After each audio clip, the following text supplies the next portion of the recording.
Shalom Uvracha, j'ai le plaisir et l'honneur de m'adresser à vous depuis notre synagogue Rabbi Shimon Bar Yochai, qui est située dans le quartier du Port à Créteil, qui a été très récemment rénovée entièrement et qui nous permet, nous espérons, d'étudier avec encore plus d'ardeur et de prier avec encore plus de ferveur. Nous sommes dans la semaine de la parashat Ki Tisa et je voudrais faire une petite référence à la parasha de la semaine dernière, Tetzavé, que nous avons tous lu et certainement vous avez toutes et tous remarqué que le nom de Moshe n'apparaissait pas dans cette parasha, ou bien vos rabbins vous l'ont fait remarquer. Et la raison principale qui en est donnée, c'est que, en vertu d'un verset qui se trouve justement dans notre parasha de Ki Tisa, dans la parasha de cette semaine, le nom de Moshe n'a pas été mentionné et cela se situe dans la semaine où, de manière générale, tombe le jour du 7 Adar, qui est la date de la mort de Moshe Rabbeinu. C'est la raison officielle, j'ai envie de dire, qui est donnée par nos maîtres. Le verset en question se trouve dans notre parashat Ki Tisa, qui est Ve'ata im tisa chatatam, Veim ayin mechinina misifrecha asher katavta. Suite à la faute du veau d'or, Moshe dit à Dieu, et maintenant, je rajoute de deux choses l'une, ou tu leur pardonnes leur faute, ou tu m'effaces du livre que tu as écrit, et Rashi nous dit, tu m'effaces de toute la Torah.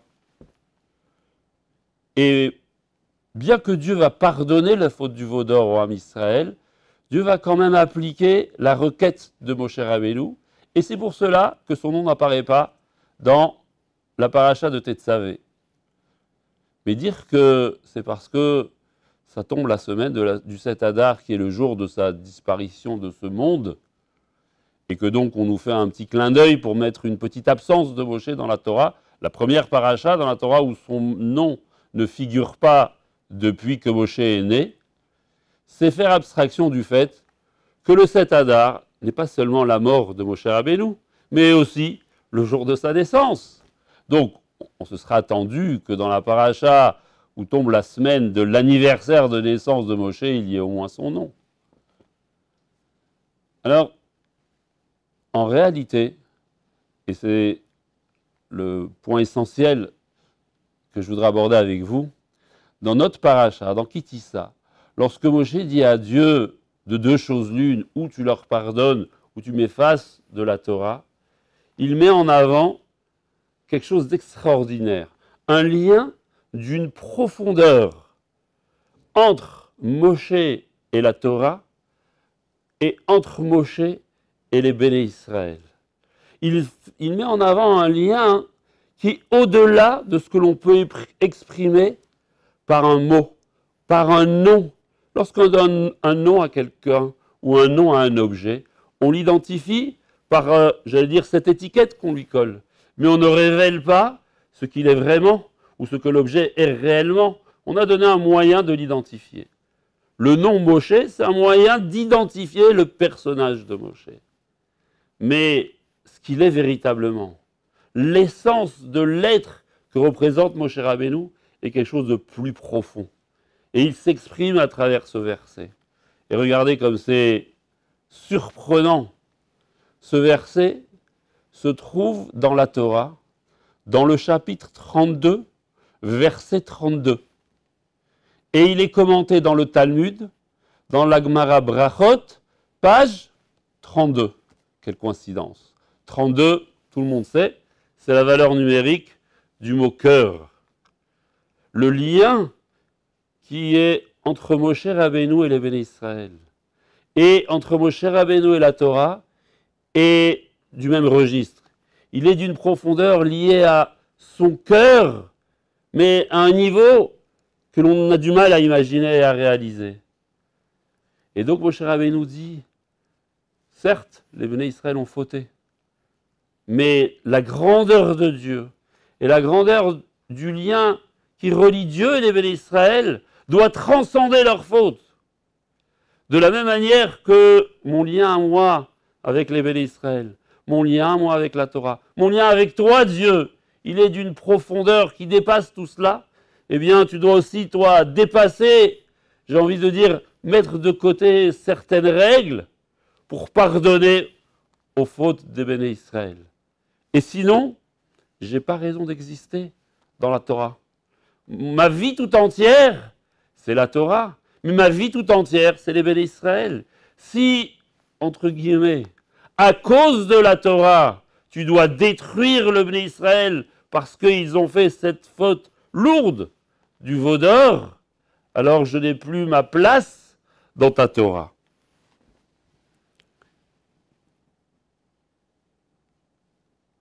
Je voudrais juste analyser avec vous encore un point qui me paraît fondamental dans l'enseignement qu'on doit en retirer. Réfléchissons un instant. Moshe Rabbeinu, ici dans notre paracha, plaide la cause de qui? Il plaide la cause d'une partie du peuple d'Israël qui vient de commettre la faute la plus grave, la faute la plus lourde, l'idolâtrie. Et avec quel empressement, en quelques heures, Aaron a pu rassembler une quantité d'or incroyable. Vous savez, le texte dans la Torah, lorsqu'il parle du veau d'or, il dit « Egel Masecha », un veau qu'on traduit en métal. Et Rashi nous fait remarquer, et les commentateurs détaillent cette explication de Rashi, que le mot Masecha a une valeur numérique de 125. Et en réalité, la Torah est en train de nous dire que la quantité d'or qui a été rassemblée pour faire le veau d'or était de 125 kikars d'or.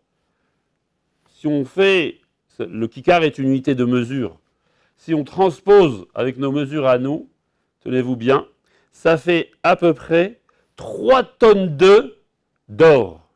Vous imaginez, en quelques heures, rassembler une quantité d'or aussi importante, ça veut dire que cet empressement de faire cette faute du veau d'or, elle a été à une vitesse décuplée. Et donc, Moshe Rabbeinu est en train de plaider la cause de ces personnes qui ont fauté. Et qu'est-ce qu'il fait? Il dit à Dieu, pour ces personnes-là, je suis prêt à effacer totalement mon nom de la Torah, de ma raison de vivre, de ma raison d'être. Moshe Rabbeinu, nous disent de maître, était celui par lequel la voix de Dieu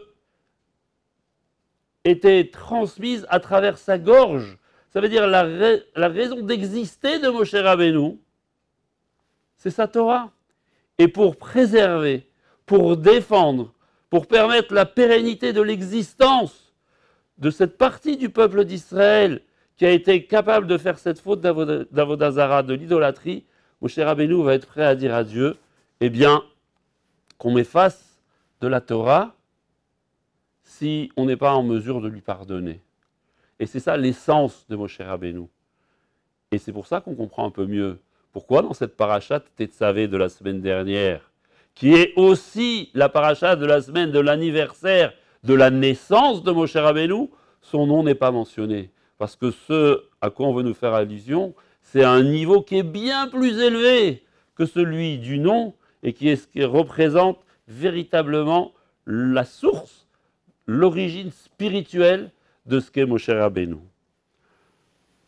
Alors, ça doit nous faire réfléchir à tous dans notre comportement qu'on peut avoir envers certaines personnes du clan Israël, parfois nos proches, parfois notre communauté, parfois un peu plus éloignés, de ne jamais penser que des efforts, des, entre guillemets, sacrifices pourraient ne pas être justifiés dans l'intérêt d'un Ben Israël quel qu'il soit. Même celui qui a été prêt à faire le veau d'or, à faire Avodazara avec autant d'empressement, Moshe Rabbeinu a été prêt à sacrifier ce qu'il avait de plus cher au monde, sa raison d'exister, la Torah elle-même. Alors nous, tous les efforts qu'on pourrait faire, tous les sacrifices qu'on serait peut-être capable de réaliser pour permettre de préserver, j'allais dire, l'intérêt, qu'il soit matériel ou spirituel, d'un Ben Israël, il ne sera jamais à la hauteur de ce que Moshe Rabbeinu nous fait dans notre paracha Kitissa. Et je voudrais, à ce titre, vous rapporter un petit enseignement que j'ai entendu du Rav Avergel d'Eretz Israël, rapporté au nom du Rabbi de Lubavitch.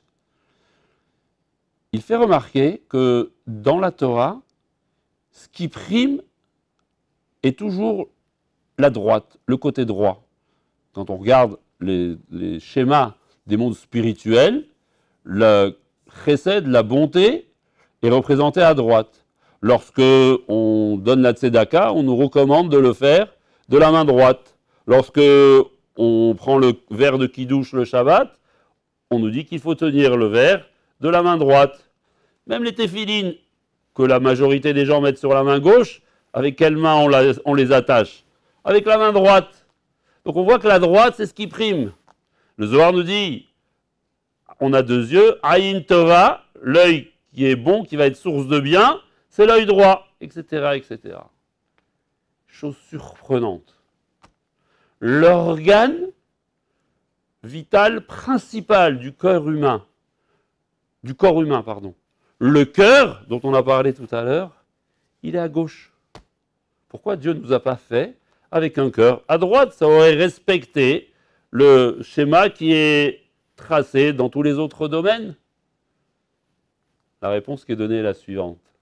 Parce que lorsque le cœur est à gauche, les personnes qui sont en face de toi, il est à leur droite. Et donc c'est pour te rappeler que ton cœur, qui est la source d'existence principale de ton être, il est destiné à être pour les autres, à être pour ceux qui sont en face de toi. Et c'est ça ce Moshe Rabbeinu. Ce verset qui se trouve dans le 32e chapitre, qui est le 32e verset, qui est traité dans la Gemara Brachot, dans la 32e page, elle veut nous mettre en avant cette grandeur des sentiments de cœur qui unissent Moshe et Dieu, qui unissent Moshe et la Torah, qui unissent Moshe et les Ben Israël, et qui doit nous unir à nous tous. Alors, Yeratson, ce que l'on peut se souhaiter, c'est que, effectivement, on est tous ce cœur tellement grand, ouvert l'un pour l'autre, l'un vers l'autre, que Akadosh Baruch Hu aussi aura toujours son cœur tourné vers nous et qu'il déversera son amour infini pour nous tous, pour toute notre communauté, pour tous les Béné Israël, et que Be'ezrat Hashem, eh bien, nous puissions voir également cet amour se traduire par la fin de notre exil et le début de notre délivrance. Je vous souhaite à toutes et à tous un Shabbat Shalom de tout cœur.